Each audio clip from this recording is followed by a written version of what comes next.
Solución de conflicto en comunidad. Si tú estás viendo este video es porque ya perteneces a alguna de las comunidades de la Escuela Bíblica Católica Yeshua. Y yo quisiera en esta oportunidad iniciar con algo que el Señor ha puesto en mi corazón cada vez que me encuentro con algún conflicto en comunidad. Y es que los conflictos son simplemente oportunidades para hacernos mejores discípulos de Jesús. Porque ahí nos vamos a ir puliendo, porque ahí nos vamos a ir conociendo nosotros mismos, ir conociendo qué heridas tengo, ir conociendo el hermano de comunidad que le incomoda. ¿Por qué? Hay muchas maneras para nosotros crecer en comunidad y una de ellas son los conflictos. No es una razón para dejar la comunidad, es una motivación para perseverar, para estar en ella. Y vamos a ir sobre 3 pasos que Jesús nos enseña para nosotros ir sobre los conflictos que se presentan en la comunidad, porque Él también los tuvo. Jesús en todo su ministerio siempre se le presentaban conflictos entre los discípulos en comunidad. Y uno de ellos nos lo narra Mateo en el capítulo 18, versículo 1 al 5, donde los discípulos se acercan a Jesús con una pregunta muy tentadora. Señor, ¿quién es el más grande en el reino de los cielos? Y por allá en el versículo 4 Jesús les dice: el que quiera ser el primero en el reino de los cielos, que se humille a sí mismo, que se vuelva como un niño, y cualquiera que reciba a uno de estos, de mis niños, me recibe a mí también. Miren eso lo interesante. La primera enseñanza que nos da Jesús es que nos debemos de humillar. Y recuerden que humillarse es lo mismo que despojarse. Es lo que conocemos nosotros en la escuela como el kenosis, la kenosis de Jesús. Jesucristo se humilló. Y les voy a explicar por qué se humilló Jesús. Jesús estaba en el pecho del Padre, porque Jesús es el corazón del Padre. Y renunció a ese pecho para venir acá a hacerse uno como tú y como yo. A asumir toda nuestra condición humana. Él se humilló a su condición divina, como lo dice la carta a los Filipenses, capítulo 2, versículos 5 y siguientes. Jesucristo renunció a su condición divina. Pero miren esto lo hermoso. Jesús nos invita a que nosotros nos humillemos, es decir, nos despojemos. ¿De qué? No de lo que Él se despojó, sino de lo que a nosotros no nos deja ser como Él. Entonces, cuando tú y yo nos humillamos, nos despojamos de nuestra soberbia, nos despojamos del deseo de tener la razón, nos despojamos de todo nuestro pecado, de todo nuestro egoísmo. Empieza el cielo a darle un besito a la tierra, porque Jesús se despoja de lo alto para venir hacia nosotros.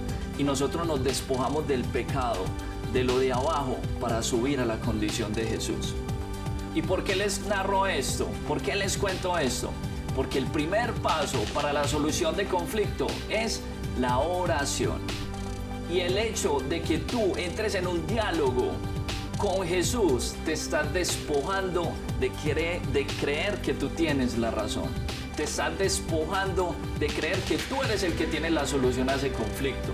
En oración el Señor te puede llegar a decir que en realidad el conflicto viene de ti, que en realidad tú tienes unas heridas, que por eso es que te molesta el comentario de esa persona, por eso te molesta la actitud de esa otra persona en comunidad, por eso te molesta la manera en que los líderes quieren llevar la comunidad.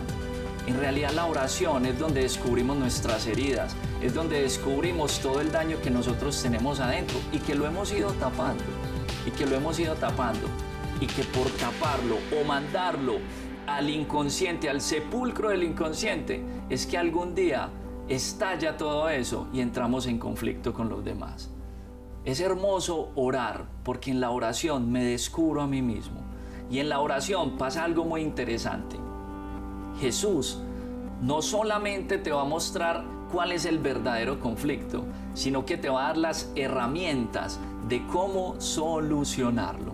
En la oración nos vamos a relajar, en la oración nos vamos a tranquilizar, en la oración vamos a poder pensar cómo vamos a solucionar ese conflicto y cómo nos vamos a hacer verdaderos discípulos de Jesús. Después de ese diálogo con Dios viene un segundo paso, y es el diálogo con la persona con quien estoy teniendo conflicto. Un paso que Jesús nos lo enseña en Mateo capítulo 18, versículo 15 al 17. A mí personalmente me ha ayudado mucho esa enseñanza. Y es que tendemos a hacer correcciones en grupo y Jesús eso lo corta de raíz. Jesús dice, si alguno te ofende, si alguien tiene algo contra ti, si alguien hizo algo malo contra ti, llámalo aparte, llámalo a solas y hazle reconocer su error. Muchas de las heridas que nosotros tenemos en comunidad, posiblemente quien nos hirió no es consciente de lo que hizo y nosotros lo asumimos como si lo hubiera hecho con toda la intención. Pero miren lo que dice Jesús, hazle reconocer su error, hazlo tomar conciencia que está haciendo un comentario que no es apropiado. Pero antes de eso nos dice, llámalo a solas. Y aquí yo les voy a dar dos claves que a mí personalmente me han servido mucho para la corrección fraterna. Una, buscar el momento y el lugar adecuado para esa corrección. No puede ser en un lugar donde haya mucho ruido, no puede ser delante de la gente, no puede ser delante de la misma comunidad que sabe que hay un roce y entonces empieza a murmurar, ay, se están corriendo, ay, ¿será que eso sí va a salir bien? ¿Será que no? No, debe ser a solas, después de orar. Tú y esa persona, tú y con quien tú quieres que reconozca de pronto tiene un error, tiene una falla. Y segundo, detalles. Así como tú estás reconociendo que esa persona tiene alguna falla, te hirió de alguna manera, primero reconoce todo lo bueno que esa persona tiene, todo lo que la conoces, todo lo bueno que el Señor te ha mostrado en ella. Y en esa conversación llévate un detalle, algo que a esa persona le pueda agradar. Y en ese diálogo, es que después de tener un diálogo con Jesús, se debe venir un diálogo hermoso. ¿Y saben por qué? Porque ese diálogo es con la persona que Jesús más ama. Ese diálogo es con la persona que tú estás en conflicto. Es la persona que Jesús más ama. Y a Jesús le hablamos con amor, porque Él nos ama, porque nos habla con mucho amor a nosotros también. Ese es el segundo paso. Y el último paso es el perdón. El perdón, como lo dice la palabra, es un don, es un regalo. Y un regalo siempre involucra dos partes, pero dos partes que se alegran, dos partes que lo disfrutan. Una parte que se alegra en pensar, ¿qué le voy a regalar? ¿Cuáles son sus gustos? ¿Con qué se alegrará? Y la otra parte que muestra su gozo en el momento de recibirlo. El perdón conforma dos partes que se alegran por lo mismo, por un mismo detalle. Y en esa oportunidad, eso es el perdón. Es un regalo para los dos que están involucrados en un conflicto, en una situación diferente. Y para hablarles un poco acerca del perdón, les voy a compartir una historia que escuché hace poco y me encantó. Había una familia que eran conocidos como los Sánchez, pero era una familia muy feliz, la familia más feliz del mundo entero.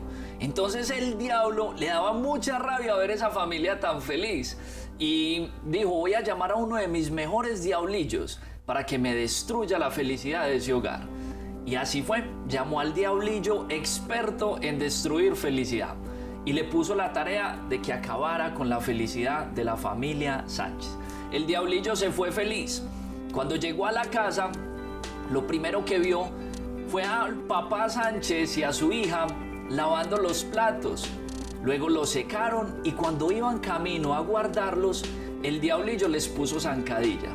Todos los platos cayeron al piso y la mamá Sánchez salió corriendo gritando, asustada y a regañarlos. Empezó a decirles un sinnúmero de cosas que solamente los ofendían. Y ellos en el piso simplemente le decían, alguien nos puso zancadilla. No lo hicimos con intención, pero la mamá les decía, no me mientan. Solamente porque no pusieron cuidado, esos platos se quebraron.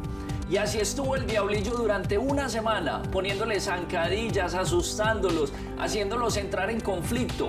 Pero todas las mañanas la familia se levantaba feliz. Todo el día eran felices. Entonces al diablo lo desesperó ver esa situación y llamó al diablillo y le dijo, quedas por fuera de mi equipo. Y el diablillo se puso muy triste, pero tomó la decisión de analizar qué hacía esa familia para que no se dejaran robar la felicidad, para todos los días estar cada vez más felices. y empezó a ir a esa casa todos los días simplemente a analizar. Y veía que en las noches la familia toda se reunía y abría un cofre. Y después de que lo cerraban, todos se daban un abrazo y luego iban a sus camas. El diablillo pensó, eso es que tienen un amuleto, eso es que tienen algún ungüento ahí metido. Y no se aguantó y fue y lo abrió. Y cuando lo abrió había un pedazo de servilleta con una frase preciosa. Decía, el perdón es nuestra manera de amar. El perdón es nuestra manera de amar. Y el diablillo comprendió que eso era lo que los fortalecía, lo que hizo que esa comunidad, que esa familia nunca se divorciara, nunca dejara de amarse, aunque tenían conflictos, aunque tenían problemas. El perdón es un regalo enorme, es un regalo que da fortaleza, es un regalo que libera y es un regalo que sana. No es fácil. No es fácil. A través de este video no les queremos decir que perdonar es fácil. No, es muy difícil. Es muy difícil. Pero es súper reconfortante, súper importante. Es indispensable para poder ser verdaderos discípulos de Jesús. Porque solamente piense usted en Jesús. ¿Cuánto te ha perdonado Él? ¿Cuántas faltas? ¿Cuántas infidelidades? ¿Cuántos problemas que tú le has causado a los demás? Jesucristo te ha perdonado. ¿Y quiénes somos tú y yo para no perdonar a la persona que Jesús más ama en este mundo? Y con quien tú y yo podemos estar en conflicto. Y como se los dije al inicio de esta pequeña reflexión, los conflictos no son una excusa para dejar la comunidad. Son una oportunidad para perseverar y para ser verdaderos discípulos de Jesucristo nuestro Señor. Recordemos, son 3 los pasos para la solución de conflicto en comunidad: oración, diálogo y perdón. Dios los bendiga.